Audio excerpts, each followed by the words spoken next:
If you could add any object to your collection, what would it be? A still. During the colonial era, wharves in Tidewater were full of barrels of rum from Barbados and Jamaica and other ports, and millions of gallons of rum were produced. Rum had been imported, but by 1657 it was produced locally with the import of molasses. And everyone drank, men, women, children, the enslaved. The average colonist was actually downing about 4 gallons of rum annually, and that was just the rum. There were, of course, a lot of other beverages to consume, wine, cider, beer, that sort of thing, and they were doing that, imbibing by about the time of the Revolution. So there were other beverages to consume as well. Throughout history, most plantations, of course, had their own distillery, and we do have some records that indicate that in 1810, Isle of Wight County had 326 distilleries, which was actually the most of any county in Virginia. So a lot of alcohol being produced here in Isle of Wight County. There are also great articles and references to moonshiners in Isle of Wight County, stills being captured, especially during Prohibition.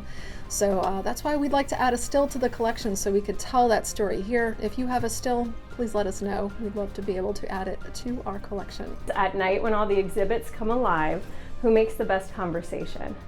And honestly, at night down here in our Cold War exhibit, Bert, the duck and cover turtle, comes to life and has some of the best conversations, partially because of the fact that he sings most of his interactions. What qualifications does a director or a curator need? This really does depend on a number of things, although I did pull our job descriptions for you so I can share.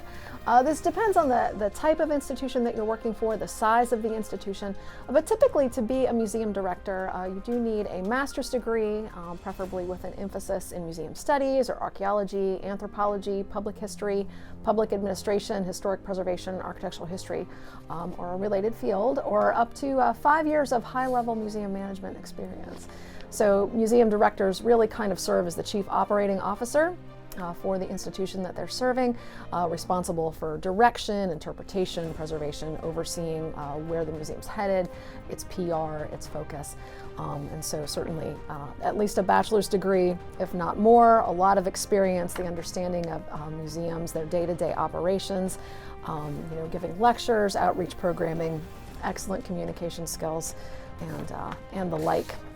A curator normally reports to the director, and likewise they have to have a lot of experience with conservation, preservation, and our job descriptions here.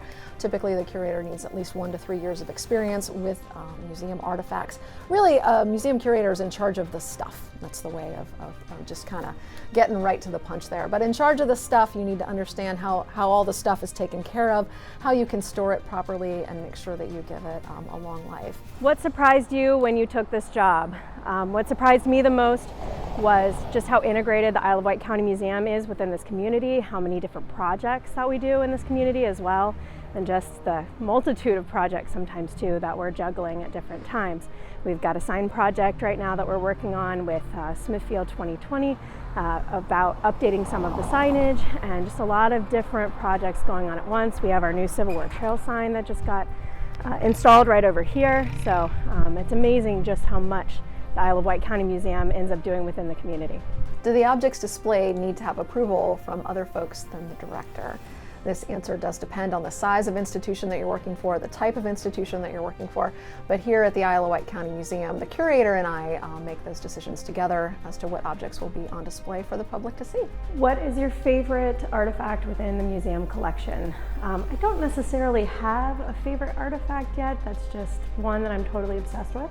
But I do have a soft spot for the Moonfield spoon, and that's because when I applied for the curator position late last year, we were actually asked to prepare a small presentation on the Moonfield spoon. Previously, I hadn't learned very much about it, and so it was a really cool experience for me to come in and be able to talk about the Moonfield spoon and also get to see it in person after doing some research on it. So I have it here with me today. It is not on permanent exhibit yet, but it will be here in the spring wing sometime very soon. That's something that we're working on right now.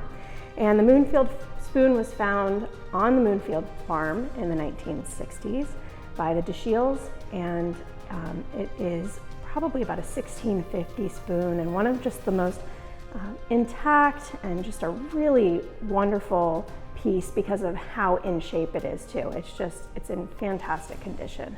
So really an impressive piece.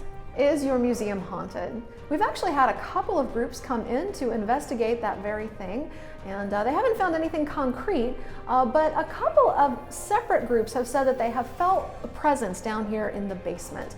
One group thought that they felt that it was a bank manager, the building used to be a bank, and one felt just kind of a presence over here on this side of the museum space. One of the last questions that I got was, what are some of the weird things within our collection, or what is one of the weirdest items within our collection? And honestly, I think that the ham and the peanut and some of the other related things that we have here in the collection are incredibly odd, but that they're such an integral part of what we do here at the museum that sometimes we forget how strange they are. So we have the world's oldest ham here behind me. We have a ham shovel, a shovel that was used when they made the largest ham biscuit in order to shovel the ham onto the biscuit. Over here on the wall, there's a piece of the largest ham biscuit on display in our 40 objects display over here to my right. And we also have the oldest peanut back here in the same gallery space as well. And again, you know, all of those are a little bit unusual and unusual pieces within our collection to take care of. But again, such important pieces of our history and of our collection here at the Isle of Wight County Museum that we forget sometimes that they're a little bit strange.